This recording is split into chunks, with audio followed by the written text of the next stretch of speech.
Recorded live with little or no editing. It's Defense Up. I'm Run 7. How you doing? Today I've got a great one for you. This is Omega Red's Defense Up, and he is on vacation. It's an AFK defense. I love these. It's when somebody's going to be away for a war and they're not going to be doing any attacks, so they throw in the biggest and best stuff they possibly can on their defense, and you get some really interesting and fun stuff to look over. Most of these defenses I do not recommend because oh, thank you, Bendable Strauss. Most of these defenses I do not recommend because you have to use up really good offenses. And we all know that offense in war is better than defense in war. You want to build the best offensive teams you can and then use whatever's left over for defense. But when you're not going to be around to attack, you get to go hog wild on these things. So let's check it out. Team number 1 is a Mercs with Kestrel and Sam in here. This is nuts. Okay, so you've got Taskmaster coming in, blowing people up early. He's a skirmisher. You have a healer and healer on your Merc minions. I still think you should put Striker on there. That way, when they do attack, you're placing more vulnerables, which Kestrel can pop off of. Either that, or with this build, you might even make Taskmaster a Raider. So on his opening move, he gets a chance at getting multiple vulnerables out there. That's kind of expensive though. Don't build Taskmaster as a Raider for any reason other than this specific build. Another thing you could do is make Taskmaster a Striker and make your Merc skirmishers. Either way, you want to go for a skirmisher Striker combo whenever you're using Taskmaster and Mercs. Sam's a skirmisher 100%, and I like Kestrel as a Striker. Some people actually make her as a Raider though, but I do like her as a Striker. So this is going to be kind of cool because Sam will eventually taunt and help give those minions a chance to kind of catch their breath, those Mercs, to keep going. Kestrel's going to be blowing people up like crazy. This is a powerful defense. I think there's better things to do. There's not a lot of synergy. This is just more powerful people. I do like the taunt coming off of Sam. But I think you do need to change those ISOs of those Merc minions. And when you come back from vacation, Omega, I think that's going to serve you well when you put this team back together the normal way, is having them as Strikers to get the triple tap out of Taskmaster. All in all, it's cool. It's a powerful defense. People are going to send in huge something or others to come after this. Those opening blinds, all that stuff, it's going to be pretty good. So it's powerful, but I do think you could build something better with if you have your whole list to work with. I like it though. I'm going to give you a B, mostly because of those ISOs. Those needs to be changed when you come back. Okay, team number 2 is a Wave 1 defense. You've got Coulson in here. This is more of a standard build. This isn't anything too exciting. You're probably running Black Widow on offense on the Skillitary build. And that's okay. You get a good health boost from Coulson for the rest of the team. Hulk doesn't get it, but everybody else does. Or the shield members do for sure anyway. So that's pretty good. Normally we put Coulson in place of Thor, and then Black Widow would get the health boost also. So Thor and Hulk don't get the health boost, but it's still pretty good. On this, let's see, for this, yeah, you got him as a Striker and Thor as a Raider. That's good. You got the turn meter rewind on Coulson's basic, so you'll be getting some turn meter rewind out of him on this build. That's good. Alternatively, if you're going to run Coulson on here, you could make Coulson the Raider and Thor a Striker. But I don't recommend that. I like this one the best. I think your ISOs are fantastic. I like Hawkeye as a skirmisher. When Black Widow's in here, she can be the Striker. I think it's really good. Your placement is fantastic. This is just a solid build right here. I'm going to give you an A for that one. Oh, here's your Skillitary on defense. Okay. Look at this. Isn't this great? 108 power. He doesn't even have him a gear tier 13. So that means you've got the proper T4s in him for sure. So they're getting the boosts with that minion. All he needs to do is spawn in. So way to go on that. You've got him as a skirmisher. That's fantastic. Proper ISOs on everybody, it looks. Yeah, you'll get the double tap with Punisher. I actually like Yoni Baloney as a Raider, but Skirmisher is a secondary pick, and that's okay. I like Skirmisher better on Red Guardian. Healer works. It's just he's slow. I'm just not. These days, Fortifier and Healer just don't have the impact like Skirmisher does. I mean, if you can get a 1.5 Skirmisher on anybody, that's a 50% focus boost, and it really makes an impact. So we could tweak these ISOs, but your placement is great. What you've done with your power investment in this team is fantastic. You're putting it right in the right places. You know, that is a 7 red Guardian. So those heals, those are gonna matter. I won't even dock you for that. That's pretty solid. Okay, I'm gonna give you an A- for this. The only thing I'd like to see is a change over here on Yoni Baloney to a Raider would be a better pick. But as a secondary pick, I'm just barely, I mean, you almost hit the A on that, so good job. Okay, next up is almost a hero brawler build. Almost a hero brawler build. This is interesting. So you're gonna get, let's see, isn't Black Bolt's a blaster though, isn't he? Yeah, Black Bolt's a blaster, so there's nothing there. The only hero brawler you're getting out of this is actually Shatterstar, because Longshot's a blaster too, I believe. And then Yo-Yo, of course, is a protector. So not a ton of synergy other than the Inhuman synergy that you get. So not terrible. It's nice to be putting in an extra skirmisher. You're gonna have vulnerables all over the place for Black Bolt to double tap into. So it's not bad. You're getting some good speed. Your people are being protected. One of the things is with the dad bros, if you get in quick and hurt them fast, they're not that big a threat. They're a pretty fast team though, and it's challenging to get in there. So you actually close the gap by putting Yo-Yo in here on this.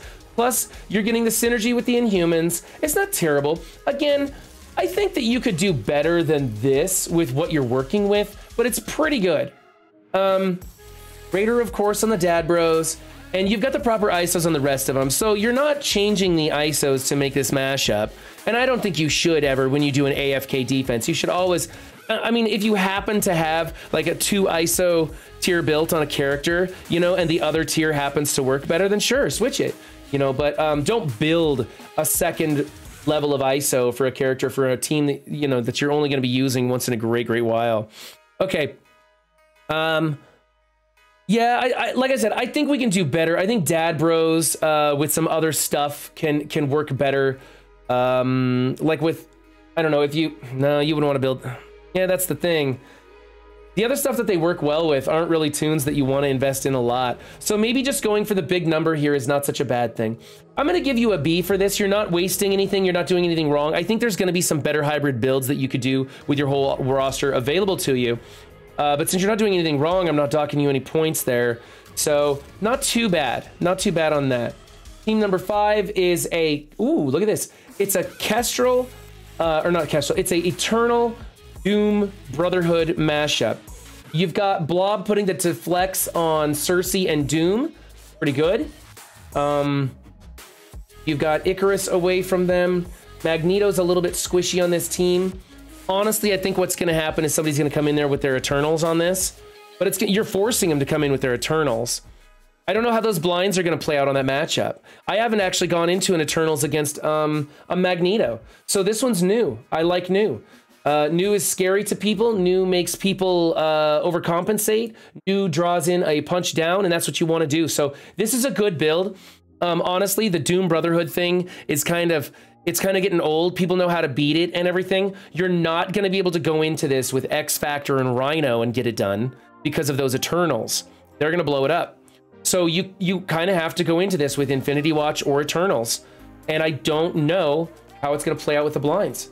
So good job on this. I like it. You definitely need to change Blob to a skirmisher. He should always be a skirmisher on every build. He retaliates when attacked. He taunts when a mutant goes below 50%. You don't need Toad to get him to taunt, but Toad in your matchups does help that out. Honestly, I think what you should do for this is take out Doom and put Toad in here and use Doom on a different build, because I don't think Doom's going to take a turn. I think somebody's going to come in with their Eternals either way and blow it up. So you might as well swap them out with Toad and then use Doom on a different hybrid, maybe something like this, right? Instead of your dad bros, you could use like Doom and maybe like Emma to give Doom a little bit better chance of popping off sooner, or maybe a pre-taunting tank. That's an idea for you. Anyway, it's another great team. Total mashup, something new, so I kind of like it. I'm going to go A- on this. If you had the proper ISO on Blob, I'd give you an A for just something exciting and new. Team number 6 is an Emmarauders. You put in Doc Ock and Minn-Erva. This isn't anything new. I was expecting something a little bit better from you. We see this hybrid a lot. It works okay. It makes Wow, you got blue ISOs on this team. You got blue ISOs on this team. That Strife is pretty thick over there. I wonder what he's going to look like if you ever take him to blue ISO 5. That'd be crazy. No, but this is good. You're going to get deflects on both Sinister and Strife. Then Sinister can redistribute those deflects. You've got Emma over here. I think you should probably swap places with Emma and Minn-Erva. It's splitting hairs, but every little bit helps. And then, yeah, this is going to be killer. This is going to be a timeout team is what this is. We've seen this before. It's really hard to kill Strife. If you do kill Strife, Minn-Erva revives him. If you kill Minn-Erva, you're probably going to get killed by the rest of them. There's so much healing going on, so much spreading of positive effects and everything. It's a very tough team to beat. You do just time out on it. It's going to require a big punch down, a big team to come into. And you're doing everything right, other than you could do a placement adjustment right there. So A- on that. It's a pretty good team. Team number 7.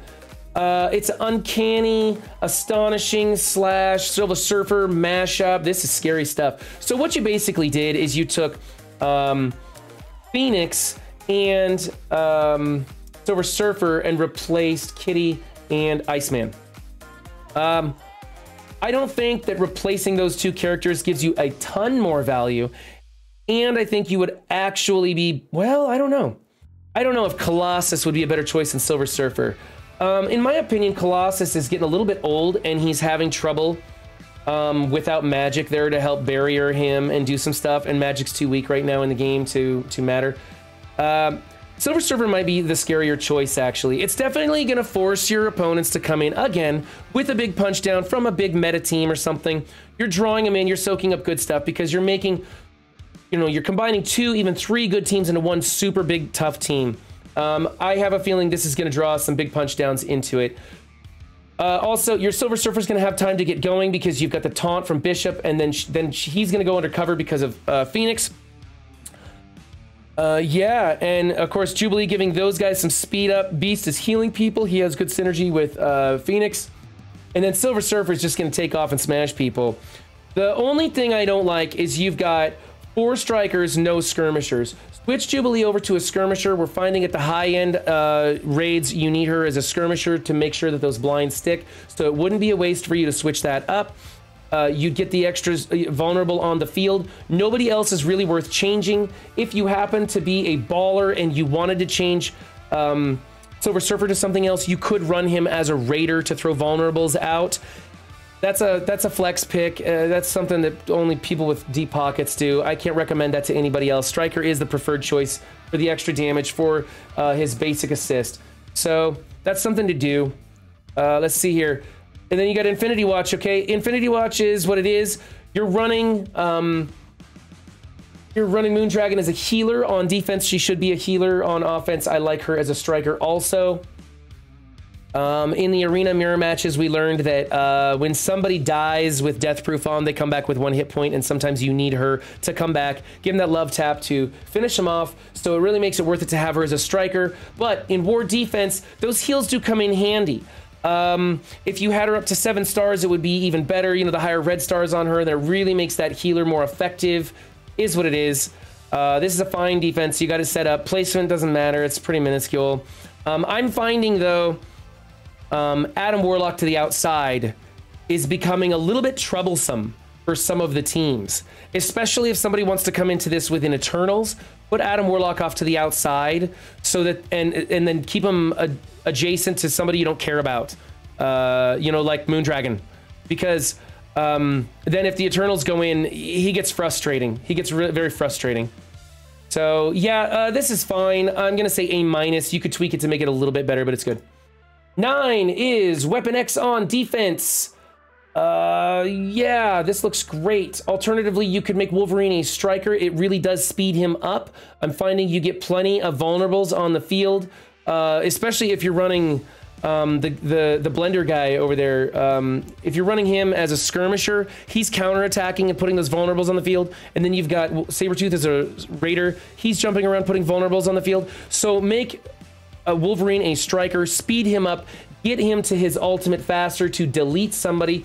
and it'll really help people. It'll really help delete the enemies as they come into you. Hey, look at my chat's telling me posture check. Thank you guys for making sure. There we go. Appreciate you making sure I look my best, you know? Okay, so this is good. I think you should change this to a striker. You've already got him as the skirmisher. I think you should change this to a striker. I think that's going to help you out a lot. And then, of course, get Omega Red up into the blue, man. You're going to be taking him into Dark Dimension 5. Everybody knows that. Well, I mean, we assume that. I shouldn't say we know that. We assume that. So I think you should take him up into the blue ISO. Yeah, and then if you make him a skirmisher level 3, then you can take your strikers up to skirmisher level 3. I'm sorry, striker level 3, and get those extra damage. Don't take striker level 3 if you don't have a skirmisher 2.3. All right, so that's good. I'm going to say A-. This isn't a big penalty making him a raider. He functions great as a raider. He's got crit and stuff in his kit, so that's a good one if you want to leave it and just save the ISOs. But ultimately, if we're talking ultimate defense, then yeah, make him a striker. Okay, and team number 10, of course, is H for H. We've got healer, skirmisher, striker, raider. Okay, I don't like healer on the H for H team. I think that they end up having a heal block on them, or they die and revive and the rejuves don't happen as much as you think they would. So I really think that you should go Fortifier on Luke Cage and Skirmisher on Iron Fist. However, you have them at 2.3. That investment is pretty supreme. Leave them the way they are. Otherwise, this is great. I love the placement. I love the rest of the ISOs. I think you're doing good. This is a 1,000,000 power team, man. You're crushing it there. That's scary stuff. This is almost a 2-tap for Infinity Watch. You know, a lot of people don't have the Infinity Watch to come in and do this. This is a tough one for the WepX. They're gonna have to punch up from like 800K, and I don't know how many people have 800K WepX teams. So this is a really tough defense. Even if you're not on vacation, this thing's killer, man. This thing's really killer. So good job there. A- though, because these are technically the secondary picks for those ISOs. Overall, it's pretty good. When you told me you were on vacation, I was really hoping for something a little bit better than this, but it's still good. We saw some interesting stuff. You were doing some neat things. I kind of like what's going on here. This is something fun that I would love to attack into and practice with it and see how it plays out. Really appreciate you sending those in. If you want your defense featured on Defense Up, please contact me. Links in the description. You can get a hold of me in my Discord. If you like what I'm doing, hit that like button so I know it. Helps that algorithm out and I can put out more of these videos. Appreciate you guys stopping by. Remember, don't just have a good game. Be good to yourselves and others too, and I'll catch you next time. Bye.